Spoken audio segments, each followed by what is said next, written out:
asalaamaaleykum sama gaa ñi tey le mercredi 21 janvier 2026 am mbégte mu rëy saa su nekk di dellusiwaat ak yéen ci lépp li nga xam ne dafa yitteel seen actualité ginnaaw bi nga xamee ne kii di njiitum réewum Amérique di Donald Trump dafa wax ne moom yittewoo na Groenland pour lii nga xam ne mooy kaaraange réewum Amérique te muy taw muy naaj dina ko teg loxo même bu fekkee dafa war a utiliser dooley ngànnaay sax pour teg loxo dina ko def. loolu mooy ligne rouge bi nga xam ne kii di Donald Trump teg na ko ca ña nga xam ne ñoom ñoo nekkoon ay alliés historique u réewum États-Unis di occidentaux yi wala Union européenne léegi nag ginnaaw bi nga xam ne occidentaux yi ñu ngi def seen kéem kattan pour maanaam résister ci pression bu tar bi nga xam ne Donald Trump teg na leen ko moom nag la nga xam ne wol sa toftal mooy maanaam le 1er février dina teg ay droit de douane réew yi nga xam ne ànduñoo ak ñoom ci projet am waaye ka nga xam ne moom la ci gën a diir mooy Emmanuel Macron bi nga xam ne daanaka moom lañ gis ne moom moo gën a actif ndaxte mu ngi nas ay pexe pour jéem a waxtaan ak ka nga xam ne moo nekkoon xaritam parce que ñoom ñu ngi fàttaliku Donald Trump ba mu wax ne Emmanuel xaritam la gaayinam la waaye gis ngeen ne moom ca mujjantal ga gaayinoowul ak kenn xaritoowul ak kenn la nga xam daal moom la xaritool mooy lii nga xam ne mooy bàkkam mooy Make America Great Again maanaam magaa bii nga xam ne moom la wax ne moom la bëgg a defaat America first mooy leneen lu dul Amérique gisul leneen dafa mel ni loolu ci loolu la nekk te wane na ne ñii nga xam ne ñoo nekkoon allié historique yu États-Unis Angleterre réew yooyu yëpp won na leen ginnaaw nee na nag xamul ñii nga xam ne ñoom ñooy européens yi xamuñu lan mooy ay pexem bu ñu yaakaare ne moom dafay kaf ci mbirum lii nga xam ne mooy Grande-Bretagne dinañ xaar parce que xam ngeen ne moom jël na avion pour dem teewe fii nga xam ne mooy sommet économique bu Davos ci loolu nag nee na fas yéenewul dellu ginnaaw benn yoon Emmanuel Macron bi nga xam ne nee na moo koy jëm indi tontu ba pare gàntal invitation bi nga xam ne da ko invité ci conseil pour la paix de Gaza nee na Emmanuel Macron de façon moom da wàllam dafa wees parce que moom mandaam jeex na ba noppi kon moom ay kàddoom ak ay jëfam nekkatul la nga xam ne dina ko tontu mu mel ni daal ñagas nekk na la nga xam ne fës na bu baax a baax te boo moyul divorce bu leer nañ dina am ci diggante États-Unis ak européens yi parce que Donald Trump ak Canada lëkkaloo nañ sax pour yónnee ay avion ci fii nga xam ne mooy Groenland ñoom nag nee nañ mbir mi dañ koo waajaloon bu yàgg xam ngeen yàgg na leen wax ne leen àdduna bi dafa am ay guerre yi nga xam ne ñoom ñoo ëpp bayre yeneen guerre yi te bokk na ci guerre yi nga xam ne dañuy suul yeneen guerre moom benn guerre bi nga xam ne lu ko suul dafay yomb muy guerre bi nga xam ne mooy opération spéciale bu Vladimir Poutine ci réew Ukraine bu Volodymyr Zelensky xam ngeen bi guerru bande Gaza déclenché daanaka bët yeeg ak attention bi yëpp ci fii nga xam ne ci mooy bande de Gaza fa la communauté internationale gënoon teg bët ñu fàtte woon lépp li nga xam ne askanu Ukraine da koy dund loolu dafay dem ci benn mbir bi nga xam ne moom laa yàgg di wax jëm ci lu ñuy wax indignation sélective mooy métitlu bi nga xam ne ça dépend uniquement ca ka nga xam ne moom nga jàpp xam ngeen ne Iran aussi am nay fippu maanaam askanu Iran génn nañ wax ne ñoom doyal nañ ci nguur gi nga xam ne mooy nguuru Molaay waaye gis ngeen ne amul kenn ki nga xam ne yëkkati nga baatu soutien jagleel ko askanu Iran bi nga xam ne ñoom ñoo ne dañoo bëgg moom seen bopp comme ñoom seen bos du ma amul bayre noonu la bu Ukraine ñàkkee bayra guerre yi nga xam ne daal mooy guerre yi nga xam ne daal benn bi nga xam ne daal moo ci ëpp bayre ci àdduna wërngal këpp mooy bu Palestine boobu moom wax dëgg neex yàlla gis nañ ay campagne internationale de manifestation ci université yi gën a mag ci place yi gën a mag pour ñuy wallu wala taxaw askanu bande Gaza mais muy Soudan muy Congo muy Somalie muy Ukraine yi ni mel daanaka néew na ñuy gis ay campagne loolu moo tax ba Volodymyr Zelensky dellu siwaat di wax ne coow lii nga xam ne moom mooy coowal Groenland buñ ci deful ndànk dinañ fàttewaat réewam te moom boobu ba léegi ñu ngi dund lu tar le président ukrainien Volodymyr Zelensky s'est dit inquiet mardi d'une perte d'attention internationale sur le conflit en Ukraine à cause du différend causé par les velléités du président américain Donald Trump sur le Groenland mooy maanaam attention bii nga xam ne communauté internationale da ko doon am ci réewam coowal Groenland bi soo moytul dina suulaat encore seen réew ginnaaw bi nga xamee ne suulal na ko ci guerre bi nga xam ne moom la Benjamin Netanyahu déclenché woon ci fii nga xam ne moom mooy bande de Gaza le dirigeant ukrainien a aussi appelé Washington à résoudre par la négociation son différend sur le Groenland qui menace l'entente avec les alliés européens moom nag sàkku na ci kii nga xam ne moom mooy Donald Trump pour mu waxtaan ak alliés européens mi pour lépp li nga xam ne dafay indi jàmm. nee na nag moom am na njàqare bu rëy di lii nga xam ne mooy perte de tension bi nga xam ne en plein conflit à grande échelle, parce que jamono jii taxawaay bii nga xam ne moom la fédération de Russie taxawee ak maanaam sonn bii nga xam ne sonn nañ ko parce que dafa décréter lu ñuy wax état d'urgence énergétique. Le fait que ne coowal Groenland la bi ñëw soo moytuwul attention bi yëpp foofu lay porté te ñu bàyyi leen nag ak Vladimir Poutine muy continuer di leen toroxal. moo tax ba mu ne ajoutant cependant que le différend autour de territoire autonome danois et la guerre en Ukraine ne devrait pas être considérés comme des sujets interchangeables. mooy maanaam ñaari coow yi daal nekkul la nga xam ne dañ ko war a weccalante, maanaam weccal coowal Groenland ak opération spéciale bii nga xam ne moom la Vladimir Poutine di amal. Le divorce entre Américains et Européens est inévitable. Croire que Trump n'ira pas plus loin relève d'une naïveté stratégique. mooy ku yaakaar ne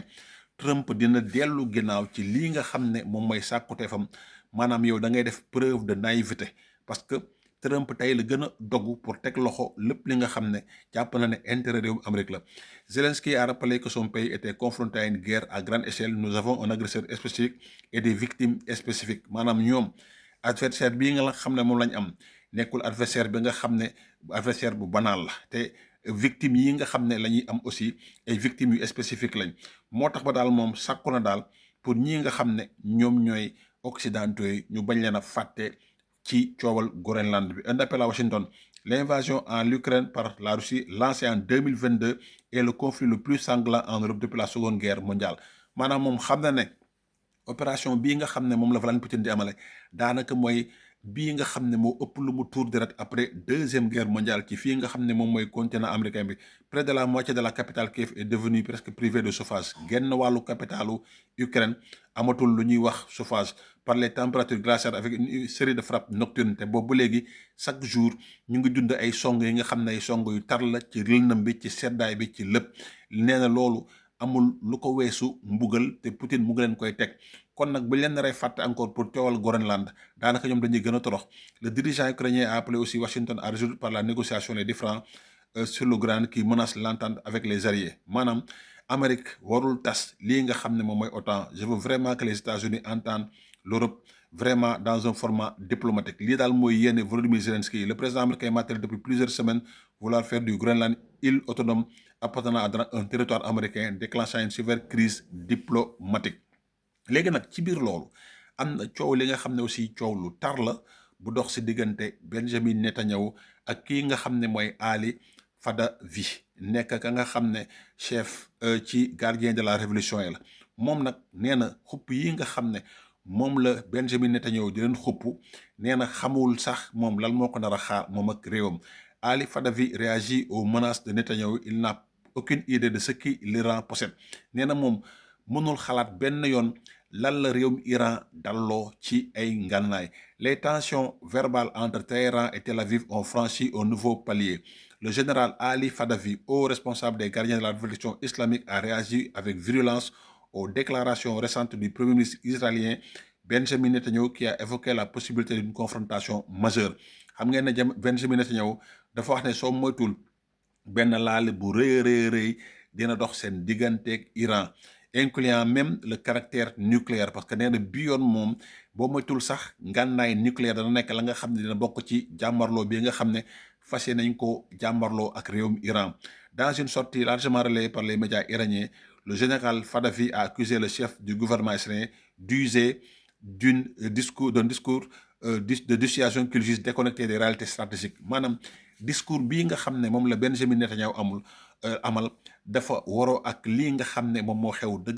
dëggantaan jaay ci terrain bi, parce que dafa mel ni daal moom am nay mbir yu bëri nga xam ne du ko rëcc. ka nga xam ne moo ko wax nag mooy général Fadavi. léegi nag mu ne selon lui ces menaces s'expliqueraient par une méconnaissance des capacités réelles de l'Iran. maanaam nee na discours bii nga xam ne moom la Benjamin Netanyahu amal dafay dem ci maanaam ñàkk xam bi nga xam ne moom mooy mën-mën yeeg bagage yi nga xam ne réewum Iran am na ko. Si le criminel génocidaire Netanyahu menace l'Iran et son peuple d'une apocalypse nucléaire, nee na bu fekkee ne Benjamin Netanyahu dafa xupp réewum Iran ci benn apocalypse nucléaire, mooy maanaam soxleen gànnaay nucléaire, c'est parce qu'il n'a aucune idée de ce que l'Iran possède, a-t-il déclaré. mais dafa fekk ne moom xamul dëggantaan jaay lan la li Iran am. Par conséquent nee na lii nga xam ne que toute escalade serait lourde de conséquences pour Israël lui-même maanaam lépp li nga xam ne daal song la conséquences yu garaaw a garaaw moo ci nar a fekk réewum Israël. Dans un ton particulièrement offensif, le général iranien a estimé que le premier ministre israélien porterait l'entière responsabilité d'un éventuel embrasement de la région mooy maanaam lépp li nga xam ne tukkee na ci songu Israël rek kii di Benjamin Netanyahu moom moo cay jël lépp la cay tukkee comme conséquence maanaam bu fekkee ne Moyen-Orient tàkk na jëfet ba jeex takk Benjamin Netanyahu mooy ka nga xam ne moom moo ko sooxe te moom moo ciy gàddu responsabilité. C'est Netanyahu lui-même qui va déclencher la destruction systémique d'Israël nee na moom mooy ka nga xam ne moom moo nar a yàq moom moo nar a maanaam disparaître loo Israël ci carte àdduna bi a-t-il martelé mooy la nga xam ne daal dànkaafu yi nga xam ne Fadavi dànkaafu na ko kii di Benjamin Netanyahu contre ce qu'il qualifie de folie nucléaire maanaam bu fekkee ne moom